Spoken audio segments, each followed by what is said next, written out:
Hello, I'm Beth Britton. I support Dementia Community with their communications work. Welcome and thank you for joining us for our first April webinar.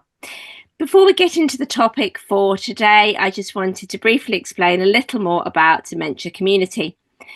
Dementia Community is a charitable community benefit society and membership cooperative that provides learning and networking opportunities for the dementia care community.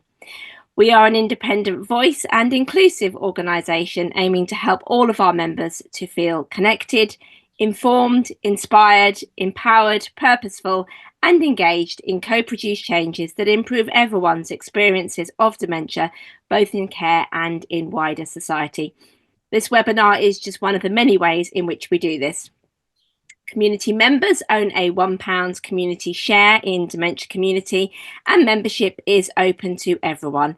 So if you aren't already a member, do join us. You can use the QR code on your screen, or there will be a link shortly in the chat to visit our membership page.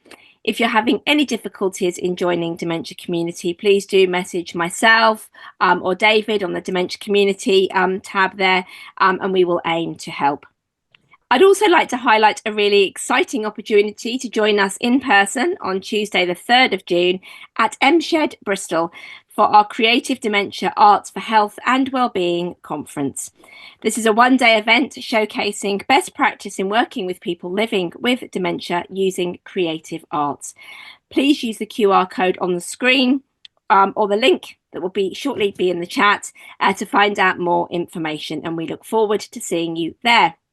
And then finally, for my notices, the deadline is rapidly approaching to complete our survey about the Journal of Dementia Care. The purpose of the survey is to ensure JDC is able to continue and reflects the needs of its current and potential audience. Please take a bit of time to complete the survey, which is open until Monday, the 14th of April, 2025 at 5 p.m. And there will be a link in the chat that will take you to the survey. So without further ado, on to the topic for our webinar today, which is culturally meaningful engagement in dementia care. I will introduce you to our speaker shortly, but just some brief housekeeping first. We are recording this webinar, so if you don't want your face on the recording, please turn your camera off. Please use the chat for your questions. We will have a Q&A and discussion after the presentation, and we will be keeping an eye on the chat. We hope to have some live participation too, so if you'd like to ask your question yourself, please do raise your hand at the end. Afterwards, my colleague David will email you with the slides and any relevant links. The recording will also go onto our YouTube channel, which is Dementia Community, so do look out for that. And we will also ask you to complete a feedback form, and we'd be really grateful if you do that because it helps us to learn and improve and develop our webinar programme. So let's get started. Our speaker for today is Carl Case, M.Ed, Cultural Appropriate Resources Director of Operations, co-founder of the Sheffield Memory Hub, creator of the Black, African and Caribbean Dementia Toolbox, and most excitingly for us, because they were our awards, our 2024 winner of the most outstanding provider of dementia care based in the community. Carl, I'm absolutely delighted you could join us. It's wonderful to have you with us. Thank you so much, and over to you. Thank you and welcome. And not just yourself, thank everybody for joining us this afternoon. This lovely sunny afternoon, which for many is half term as well. So yeah, many thanks for joining us. I'm with you because of my lived experience as well as my professional experience, and Beth's introduced me very, very well. So thank you, Beth. So let me get into why we're here. So what do we do? Yes, we won the Outstanding Provider of Dementia Care in the Community Award relatively recently. And it's primarily because we are focusing upon non-pharmacological dementia interventions, innovations, and delivering practical interventions for families living with critical conditions. We use a lot of creativity, arts-based activities in regards to improving cognitive health. And as many people will know, as many of you will already know, cognitively stimulating activities may slow down the cognitive decline process by promoting a diversity of connections within the brain. And when people express themselves through creative media, it may safeguard against the effects of cognitive decline. And we do this in a wide range of ways. And it may be best for me just to share a recent example of one of our projects.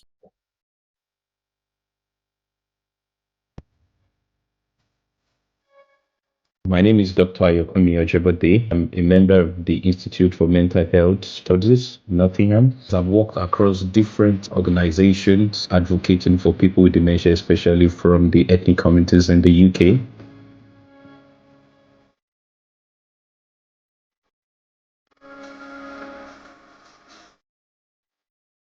With certain people who are living with certain aspects of dementia, they may forget what's happening today. They may have forgotten the holiday that went on just 3 weeks ago.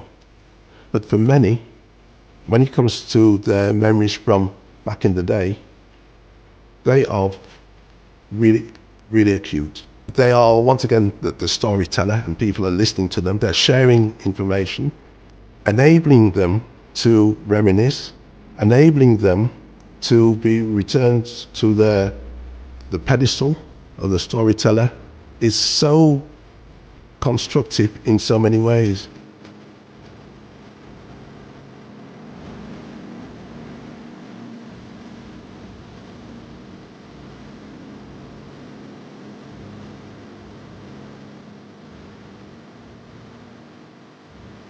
Kiana means beautiful in Swahili. We wanted to incorporate our identity within the brand, and you will see this throughout some of our designs, but we very much like to tell a story and incorporate our heritage within. And it's like very therapeutic. So it is something that goes beyond just the physical form. It's a very personal aspect. Ear styling or head cover or head wraps certainly helps to raise the self-esteem of people with dementia.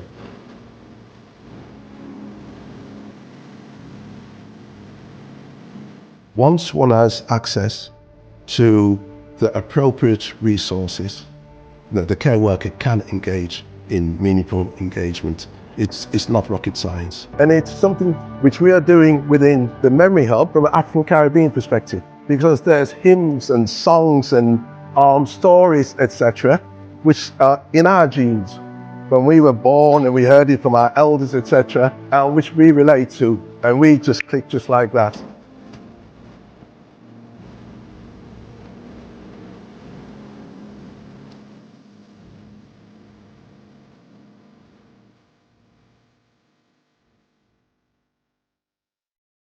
So that was one of the projects, and the whole aim of that as well was to capture the reminiscence, the memories which are triggered by that, and which we have done, and we've got another video which is coming out very shortly, which has recaptured those memories from when they were younger, and them sharing those memories. And it's a beautiful exercise, and reminiscence therapy is a key part of what we focus on.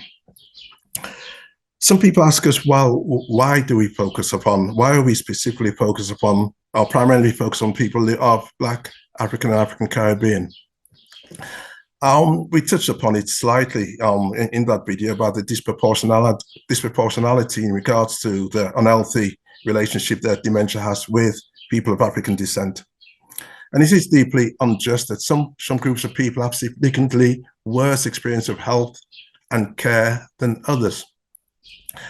These are some of our members, and sat on the right-hand side is Dr. Josie Reynolds, who I will come back to very shortly. Yes, there are systematic challenges which we do face when it comes to health and welfare of people living with dementia. One of the things which we find is that spirituality, on a positive side, spirituality, particularly faith-based support, can play a crucial role in providing emotional, social, and spiritual support for individuals living with dementia and their care partners. And I could share with you numerous accounts, whether it's regardless of which faith it is, how spirituality and belief are extremely helpful for people, for care partners, as well as individuals living with dementia. However, I touched upon some of the systematic challenges we face. There are also internal challenges, because within their, regardless of which faith there are certain beliefs which some people adhere to, which is totally contradictory in regards to living well with dementia. And that's down to misinterpretations, stigma, lack of understanding, lack of awareness. So for argument's sake, some of the examples which I've come across when it comes to some of our members of the Christian faith is that I'll give you one direct example. Is one member who was an elder within the church, a pillar within the church, developed dementia, and his daughter was made to feel as if the reason he developed dementia was that he was not a good enough Christian. There's also, I've come across situations whereby there's a strong belief that just by the laying of hands on people's heads and praying will be sufficient. And when it comes to, say, Islam, there are good spirits, evil spirits, jinns. And some people feel that dementia is due to it, the person being possessed by a bad jinn, the evil spirit. Yeah? And a lot of this is primarily down to the lack of understanding that it is related to brain health. And if you think of that in many languages, there is no word for dementia. Then if there's no word for dementia, no understanding for dementia, then people look for rational inverted commas, reasons to explain the condition. So one of the things which we have been doing, and one of our strategies, is focusing within all these communities, on brain health, trying to reduce that stigma, trying to increase awareness that it is directly related to brain health. When we talk about creativity, we do use a lot of music within some of our programs. Music not only sparks joy and creates connections, also engages every part of the brain.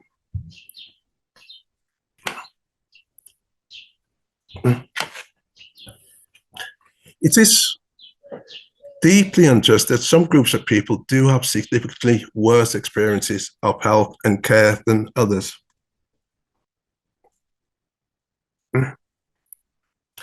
And touching upon creativity, sorry about that, I just went backwards instead of forwards. Art plays a large part as well. We just had Jatinda down from Dementia Pathfinders, running an art session where people brought in important pieces, special pieces from their homes to draw and also to tell their stories. Telling their stories.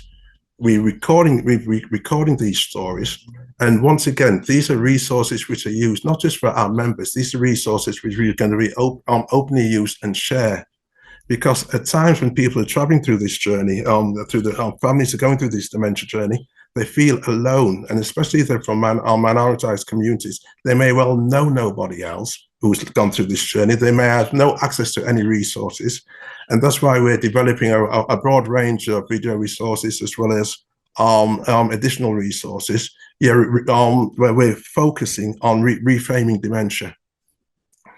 When it comes to reframing dementia and music, our members are engaged in music, not just as playing it for fun. They're involved with a project involved with a project with Sheffield University, which is developing music interfaces using artificial intelligence focusing on couplet, whereby individuals do not have to have any musical background whatsoever to be able to develop and create music. And can you imagine the massive self-esteem which they get by engaging with the university team on a level of parity? David, can you roll the other video, please? It's Monday morning at the Memory Hub, a weekly dementia support group for people from the African and Caribbean community, the first of its kind in Sheffield.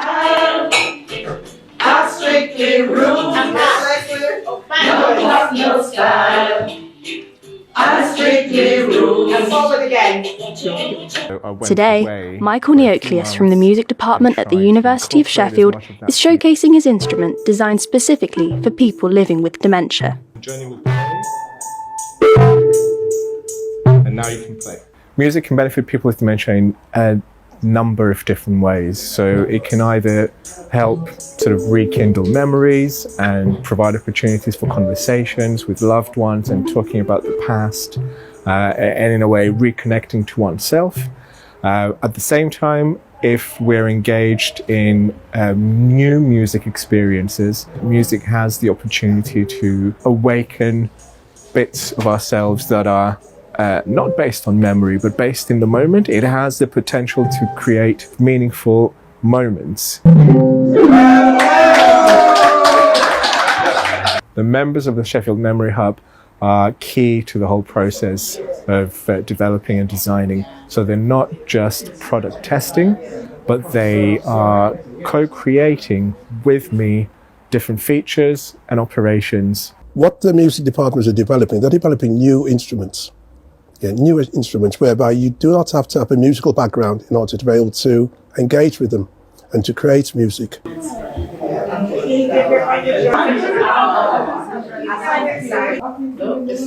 It was interesting.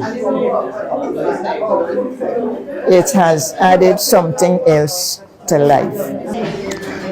I think it was very, very good because I love music. And once you hear music, it triggers off some things in your head, you know. What I love about this instrument as well is couplehood, in the sense that partners, whether husband or wife or just good friends, they can both engage in it on a level of parity and create new music. And some of the music was engaging and listening, we play that here. Some of the tunes I haven't heard for many, many years. So yeah, music does play a key part.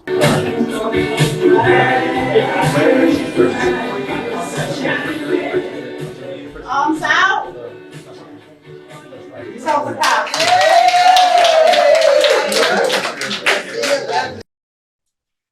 You got a feel of one of our sessions. And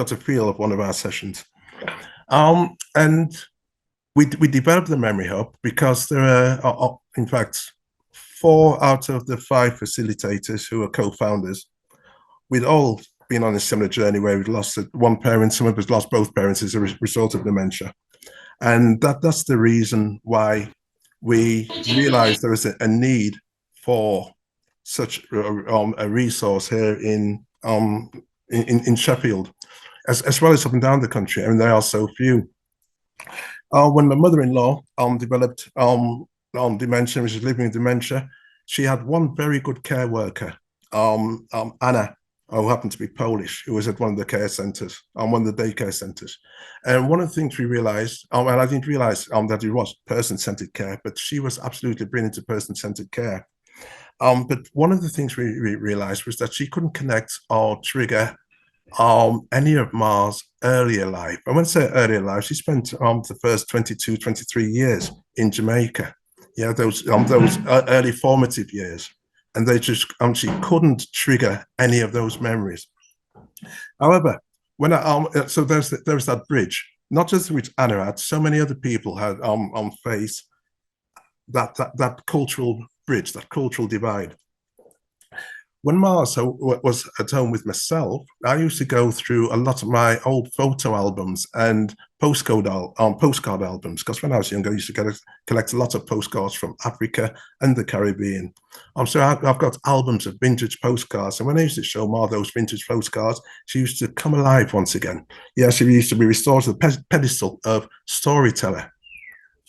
And I was thinking, well, if this can work with Ma, this can work with so many other people. So as a result of that, what I did, I developed the Black African Caribbean Dementia Toolbox, which is multi-sensory. Yeah, so you got the different smells. You got the feels of the material, and also there's the audio-visual resources, which I'll touch on shortly. But one of the things which I realized was that even though I could relate to this, and people of Mars generation, or people who were born on and raised or spent their formative years in the Caribbean or Africa can relate to many of these, I realized that Anna couldn't. Yeah, and the vast majority of care workers and support staff are like Anna, and it's not just Anna who couldn't relate to it. Yeah, many of their elders' children who were born and raised in this country, they won't know what a coconut brush was. So what was important for me was to produce a toolkit guide, not just for Anna, but for the children as well. Yeah, which gives a brief description of the artifact, yeah, the trigger questions and the crypt notes and additional information which is written in brown, which the individual can use to help to trigger additional stories. So this is the Dementia Toolkit. Currently, yes, it's distributed, but where we are literally, I won't say literally right now, the study rolls out right now. A university team is leading a study in regards to the impact of it. So it's being distributed to individual to families who are living within their own home settings. And they will be reviewing 10, 12 weeks later the benefits or lack of benefits, but yeah, the benefits of it. Likewise within care homes, and we could do with a couple more care homes to get on board as well. Yeah, we will provide the training for the care workers, as well as for the families involved as well. So if there are any care homes who have got African or Caribbean residents and would like to be involved, please just give me a shout, email me, please. Because one of the things which I've put together as well is a heritage film and music archive. And this is for individuals who they can be sat in the favorite chair at home or within a care home. And it's an interactive series of videos which family members can get involved with, yeah, and play and explore the different stories. And some of these different stories are linked to the same folklores and folk stories which they listened to when they were younger. And this is an intervention, a resource which we're focusing on it being a multi-generational one, where the grandchildren can get involved, where they can sit and exchange and learn once again from their elders, as well as their elders reminiscing on past days, past experiences. Just a few years ago, I co-created a Windrush exhibition at the Mansfield Museum. And after a short period, I had the idea of developing further, whereby it could be used as a dementia resource. I was supported 100% by the team down there. Individuals from home can take a tour of the museum, of the different exhibitions, of the different artifacts. And in fact, even though it's a Windrush exhibition, this is like a walk down memory lane for anybody who was living in the UK from during the 1950s, 1960s. And on the virtual tour, there are a wide range of different videos, yeah, which you can stop and look at. There's a wall there where you can see and explore the history of Caribbean music. A wide range, and engage in the different albums and the different videos. There's lots of different narratives there as well. Stories about the very first steel drums here in the UK in the early 1950s. And there's we were running a session, one of the sessions, where we were looking at a video from the Second World War of Caribbean servicemen and women who came over to fight within the services. And as we finished watching that video, one of our members paused and said, "Excuse me, yeah, I'd like to share something with you." And then she told us about how when she was younger, her eldest brother was in the RAF. Oh, sorry, she's living in Jamaica. She's very small at the time.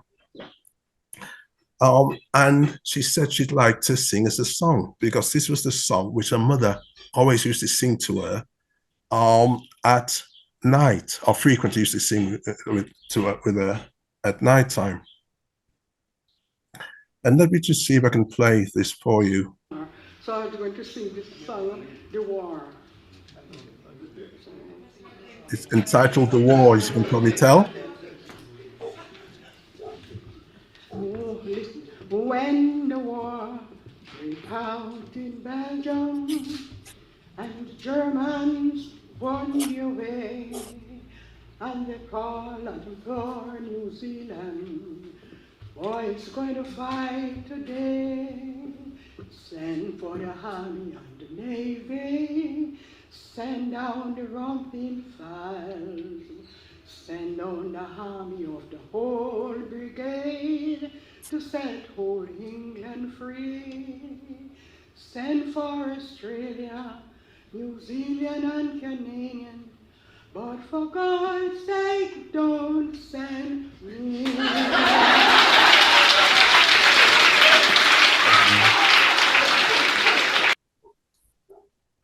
When she finished that song, we asked her when was the last time she sung it.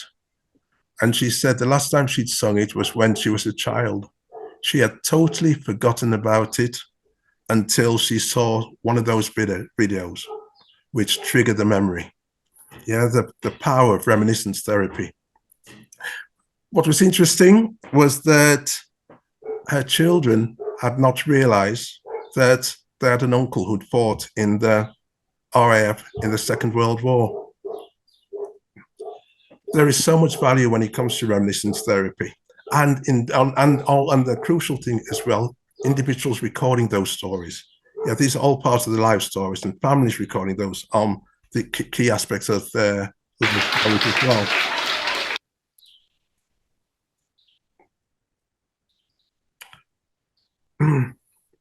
I mentioned Dr. Josie Reynolds earlier. We saw in one of the photographs, and she's led on what she developed, created, and led on one of the projects here in Sheffield, which was a partnership between the South Asian, a partnership between carers, care partners within the South Asian communities, the Chinese communities, and the African Caribbean communities, where we used cameras and through a process of photo voice, we got them to capture photographs of their caring experiences. Yeah, focusing upon their day-to-day experiences, their cultural norms, behaviors, and traditions around aging, memory loss, what's helped them, any barriers which they've faced. As a result of that, we put together an exhibition, and the exhibition ran last year, which was it was absolutely brilliant on different perceptions, different communities. You can see similarities and you can see distinct differences. Fortunately, at the end of the exhibition, or towards the end of the exhibition, we recorded it. We did a 3D virtual tour. which we are going to further develop. Yeah, with a 3D virtual tour. Yeah, with a 3D virtual tour, we are going to be including a lot of different videos with individuals telling their stories, their experiences. What we hope, well, not what we hope, what we intend, this is going to be a learning resource for, and we aim to use this learning resource for students. Yeah, when you think about, I read the other day that when it comes to nursing degrees, there's only one university in the whole country where dementia is mandatory on the program, a mandatory component of the program, just one. There are many GPs, doctors going through medical school who are having very little dementia education, but also when it comes to broader cultural awareness, there's very little that's available. So we want to use this as a learning resource, and we're hoping that the 3D virtual tour will be available in about three months' time. When it comes to in pursuit of culturally meaningful engagements, dementia intelligence is the key. However, you need that dementia intelligence, and once one knows how to engage in a culturally meaningful way, and has access to appropriate resources, it's not rocket science. Yeah, I've been identifying some of the resources that we've been developing, and at the end, when you receive the PowerPoint, there'll be a resource list of a broad range of additional resources as well that's available. Skills for Care data highlighted recently that only 29% of the care workforce in England have had any kind of dementia training. Yeah, which obviously then in turn impacts upon the quality of care. We develop and we deliver a broad range of training programs as well, and additional information will be within the resources. A key project that we're focusing on is increasing timely and accurate diagnosis in Sheffield's Black, African, and Caribbean communities. One of the dilemmas which we face within our communities is not just the disproportionate, 22% more likely to develop it, but we are also presenting at later date to GP surgeries. So what we're planning on a pilot project here in Sheffield, driving change at the system and place level. One that builds on the understanding of our local needs and strong local relationships, regardless of the lack of movement at the national level. I would say regardless of the movement at the national level, this 22% disproportionality has been known for many, many years now, and very little's been focused, very little's been done on it. So this is a key pilot project which we're planning here in Sheffield. And yeah, if there's others outside there who would like to support us in any way whatsoever, yeah, please get in contact with us. Once it's been evaluated, what we're hoping is that with the outcomes, so yeah, we're hoping for positive outcomes. And if there are positive outcomes, this is something which can be mirrored and tailored for other communities, the South Asian communities, Chinese communities. Also is something which can be shared on a nationwide basis. Allyship is not based on words, but a constant process of action. And many health and care leaders are focusing on health inequalities, but at times feel uncertain about how to turn good intentions into action. Now, when we can provide expert guidance and dedicated support to embed such principles into leadership, into day-to-day realities. Many of these organizations, I know directly, are involved in a lot of positive, productive, progressive work. However, there's still more that we can all do. There is still more that we can all do. And I'd like to finish because I'd like to leave some time for some questions. So let me finish with a story of a young boy called Kofi.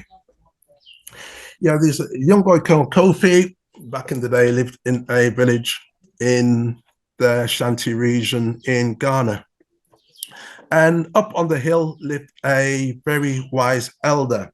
And the elder was somebody who everybody went to whenever they had problems. Whenever they had problems, they'd go to the elder, whether it's marital problems or financial problems. Yeah, and he would provide the answer. Now, Kofi thought it's impossible for one individual, apart from the creator, to have all the answers. And he thought and thought and thought about it. And he used to raise chickens as well. And he thought, okay, I know how I will trick him. I will take a trip up to him. I'll join the queue. I'll take one of my little chicks with myself. And when I reach him, I'll hold the chick behind my back and I will ask him if the chick's alive or dead. If he says it's alive, if he says it's dead, I'll go like this. I'll show him it's alive. And if he says that it's alive, I'll just gently squeeze his neck and present a dead chick to him. So he went up there, he took his place in the queue, and eventually it was his turn. And when he asked the elder looked him in the eyes and he says, young Kofi, the answer for that lies in your hands. And for you who have tuned in, who've taken your valuable time to tune in today, you've tuned in because you are dedicated. And some of the answers for some of the challenges which underrepresented communities face when it comes to effective, efficient, and equitable dementia healthcare, some of the answers are in your hands. And you do need some support at times. We and others are here in order to be able to provide that support, because going back to what I said before, in pursuit of culturally meaningful engagements, dementia intelligence is the key. Once one knows how to engage in a culturally meaningful way and has access to appropriate resources, it's not rocket science. I'm going to pause here. The resources which are available, yes, we will forward with our PowerPoint notes. And I'll pause at this moment and hand over to you, Beth. Thank you, Carl. That was fantastic and really, really interesting. And I absolutely loved the Kofi story. The answer is in your hands. That is really just very, very powerful. So thank you, Carl. I think the resource list in particular is going to be immensely helpful for everyone who's joined us today. I would say this is a record number of people that have joined us today, so it's fantastic that you are with us and that you've heard those important messages from Carl. A few things that kind of jumped out at me, Carl, while everyone's thinking about their questions. I think the fact there's no word for dementia in some cultures really does, it really starts that process of a barrier, doesn't it, towards diagnosis, recognition, good post-diagnostic support, and to live as well as possible with dementia through to the end of your life. I think that's really sort of jumps out at me, and I've known that for a long time. I think the role of music, to watch your video in one of your events where everyone was playing music, it's just so joyful, isn't it? And it just brings people together, and I think it enables everyone, whether they know a piece of music or not, to actually sort of engage with the playing of instruments, with the singing along, with the clapping, whatever it might be. And we have got a couple of webinars coming up this year on music as well. Now I see we have got a question in the chat, so I'm going to go to Ruth in a second. I just want to let everybody know at Dementia Community, we do a lot of EDI work, equality, diversity and inclusion. And I'm just going to pop into the chat for you a link to our one of our versions of the journal, one of our issues of the Journal of Dementia Care. It's freely available to everyone, and it is all about equality, diversity and inclusion. So it's absolutely worth having a look at that. You don't need to be a subscriber to be able to see that. Right. Okay, let's get to the questions then. So Ruth is saying, have you ever been involved in projects in Scotland? Carl, and I was going to ask you, has this gone beyond Sheffield? It must have done. The answer is yes. We helped to make one of our members' dreams come true. She moved over to England from 1956.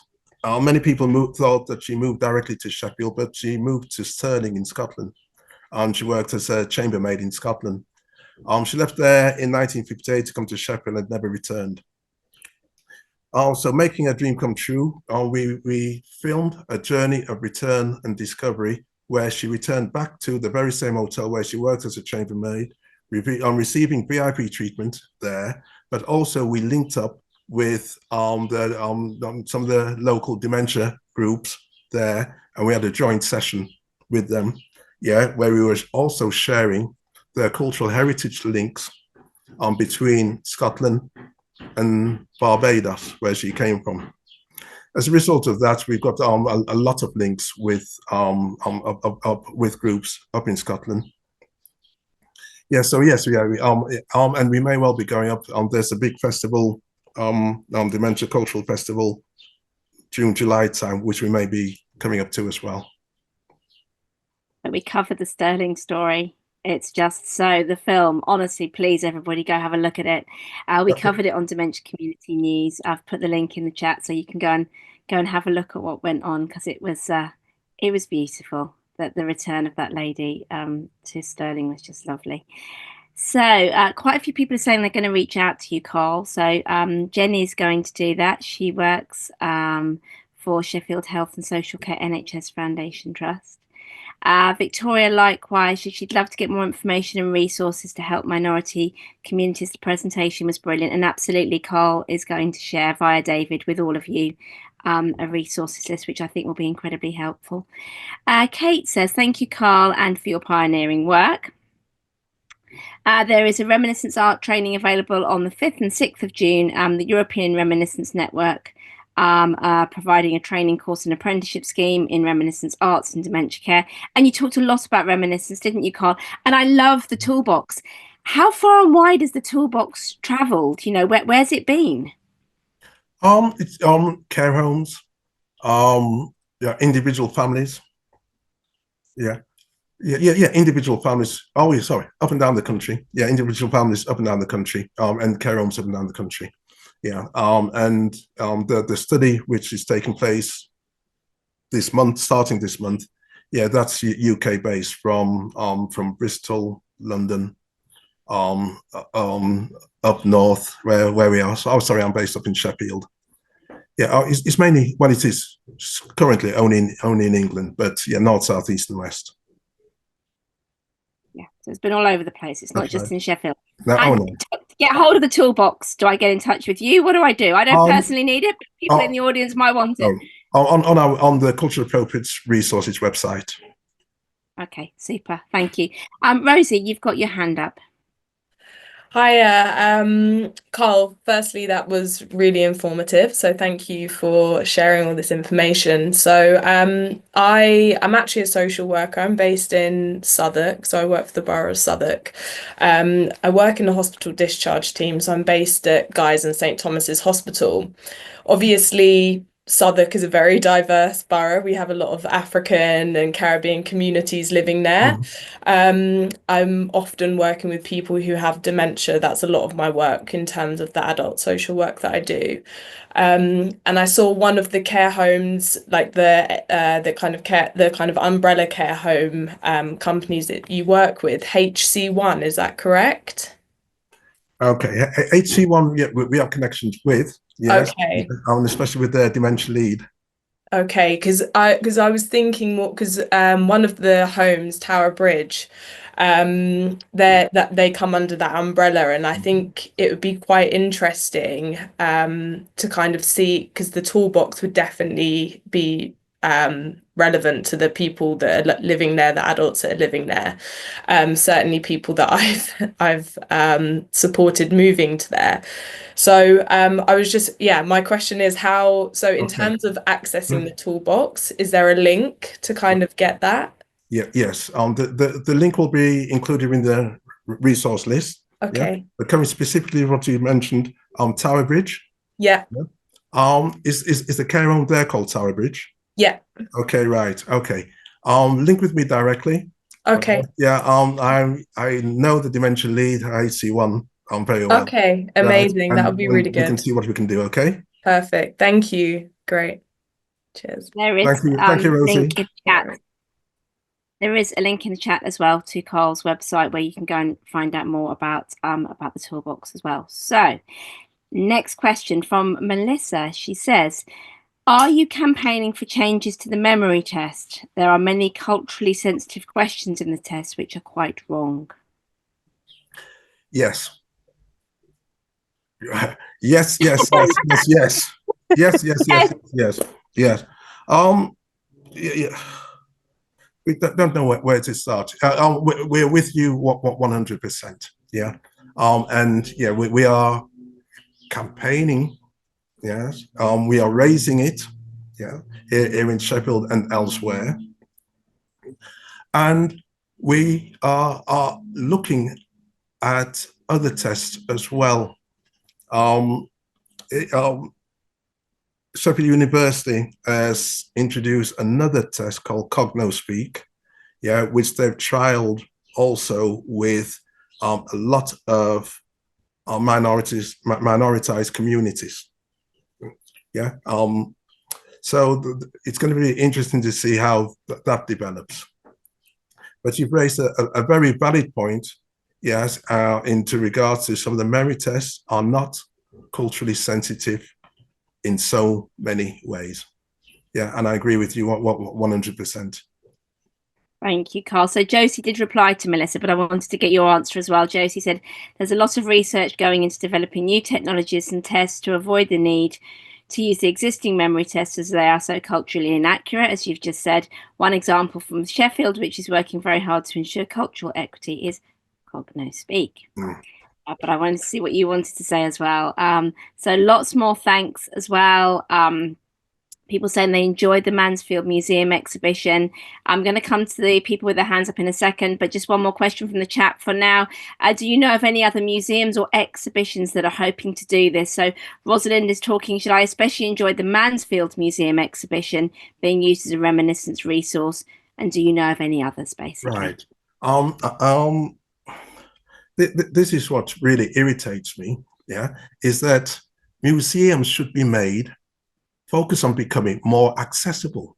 Yeah, it doesn't cost too much to do a virtual tour, and if museums up and down the country were doing this, it becomes more accessible to people who are living at home, who at times can't travel or who can't travel up and down the country. Yeah, families at home living with their loved ones, or individuals living with dementia themselves can get on board, do a virtual tour and engage. Yeah. So it is really frustrating. It is relatively straightforward. And something is coming to mind right now. Something I read just three weeks ago. I think there's £3 million, which has been £3 million, which has been which is focusing around developing artificial intelligence, virtual and other technologies when it comes to engaging people with dementia, specifically focusing around dementia. Yes, about £3 million, which is now probably three weeks ago, which the Alzheimer's Society supported, and I think it's UKHRI as well. Yeah, so that was launched or mentioned just 3 weeks ago.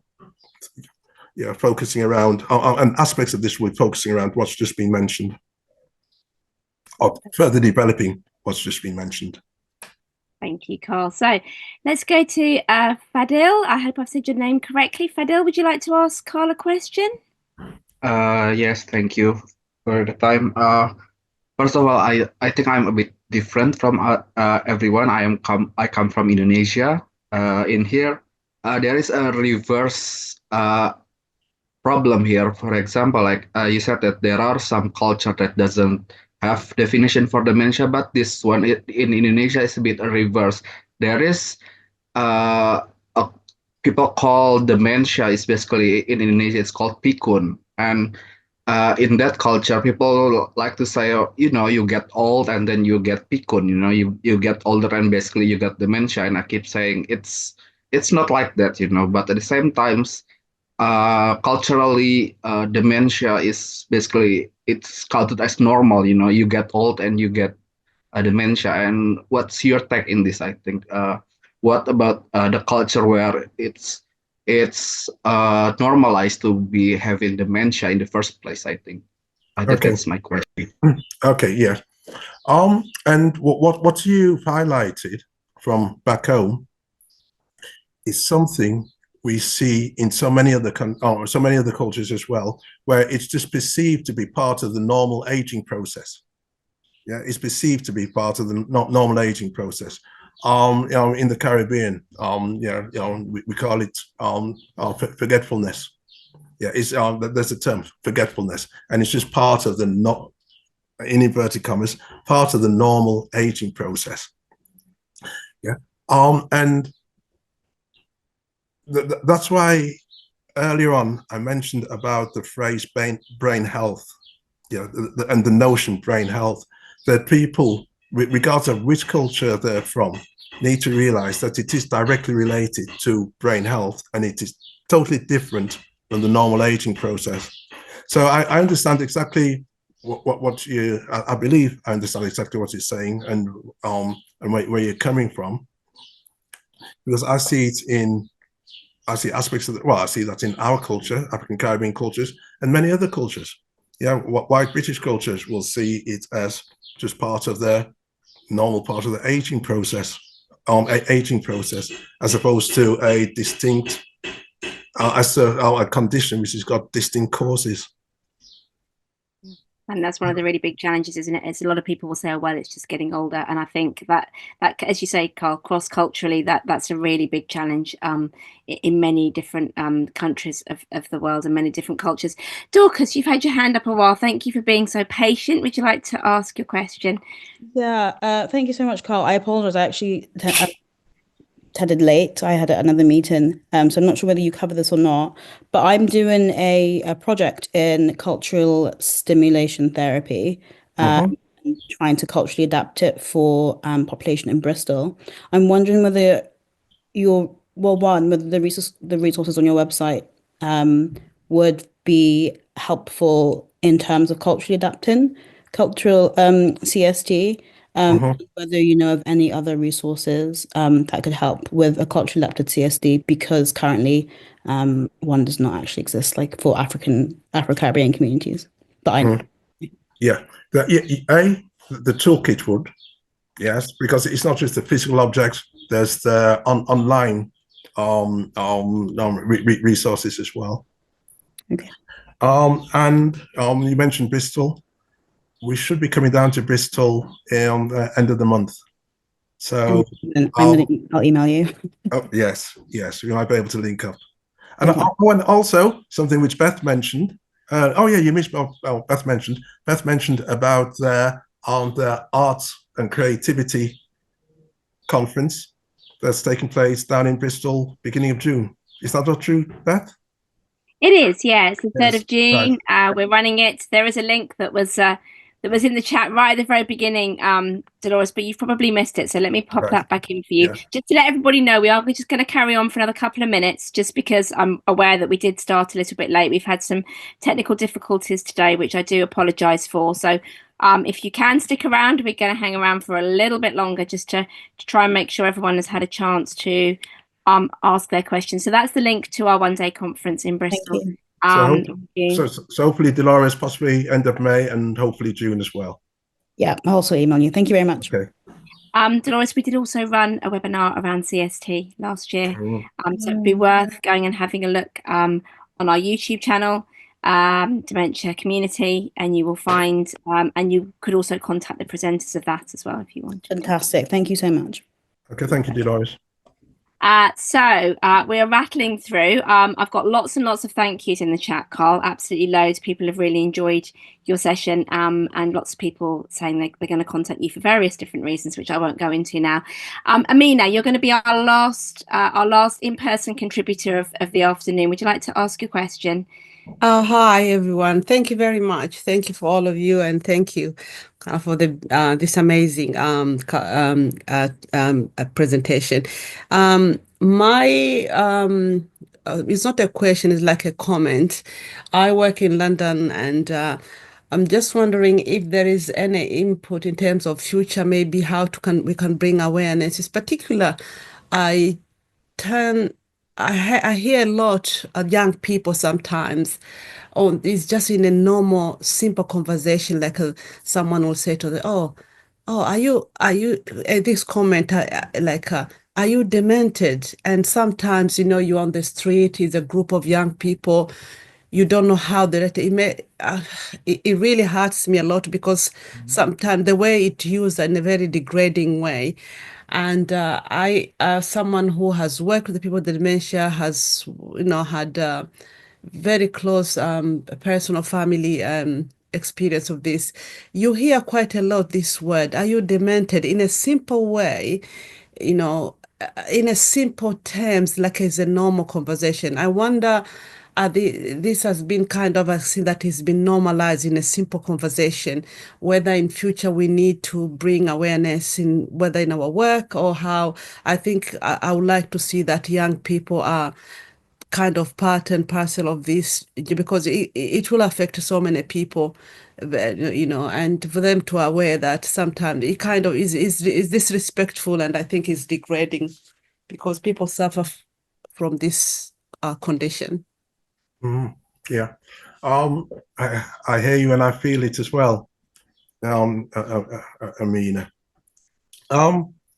Language is so powerful. Language is so powerful, but it's not just language that's powerful. It's what we see on TV that's equally as powerful. And at times, when we see how people who are living with dementia are portrayed on TV, yeah, at times it's not in a very positive light. At times, it's solely the negative aspects which is focused on, and then that feeds into the language which people use as well. What we need to be seeing on TV, people who are still living lives, who have dementia, living the best possible lives, and still engaging on new adventures, learning new skills, living with dementia. When it comes to focusing upon children, I've seen, and I'm fully aware that there are books. Yeah, there are books which are written for children, but they tend to be focusing at children of living with loved ones with dementia, as opposed to children generally. One of the things which we're doing on this, one of the things we're planning to do this June, when it comes to Windrush Day, we're planning on getting our members and some school children who are 12, 13, 14, meeting them on Windrush Day, and there being a small group work taking place with the children themselves, asking them questions about their lives. Yeah, not because they have dementia, but because they are of the Windrush generation. And all of a sudden, it will challenge some of the perceptions which they have of people living with dementia, who look and talk and act just like their grandparents. However, they are living with dementia. So we're engaging with school children. That's one of the reasons why. Yeah, but yeah, going back to the point in regards to language, how it's used, and more importantly, the images which we see. And that's one of the reasons why we are producing a lot of short little videos showing how people living as well as can be with dementia. Yeah. And what we're calling this reframing dementia. Yeah, we got that's what we're calling this series, reframing dementia. Yeah, I'm moving away from what you've just highlighted, the demented perspective. Not focusing not on what people can't do or what we perceive they can't do, but focusing on what they can do and are still able to do and are doing. Amazing. Thank you, Carl. We are massively late, so we are going to need to wrap up. There's lots of lovely comments in the chat. Thank you to everyone who shared your thanks, your thoughts, your desire to contact Carl. Please do. I'm sure he's very willing to hear from anyone who would like to collaborate. So absolutely, please do continue those conversations. The recording, of course, will go on our YouTube channel as well. Many people have said they would like to rewatch this as well. And we're just very grateful to you, Carl, for your time and your expertise today. And thank you to you and to everyone who's joined us. Thank you. Okay, thank you, I would like to highlight our next webinar. It is on the 29th of April. It's our community space, which is a webinar for you to really get involved with. And we will have some guest contributors as well. You can book onto this and our other forthcoming webinars as well, which include one around music coming up this spring, summer as well, via the links that my colleague David has put in the chat. So thank you in advance for joining us today and of course for joining us again in the future. And absolutely do join Dementia Community so you can keep up to date with everything that we are doing. And a final thank you to Carl. Okay, thank you all.